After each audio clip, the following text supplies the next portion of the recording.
You ask Tiger to solve. This deals with linear equations with one unknown. The final result is m equals 3/4. Let's solve it step by step. Simplify the expression. Expand the parentheses. Simplify the arithmetic. Group all constants on the right side of the equation. Add 3 to both sides.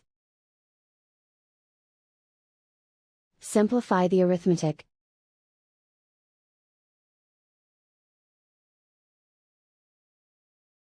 Isolate the m.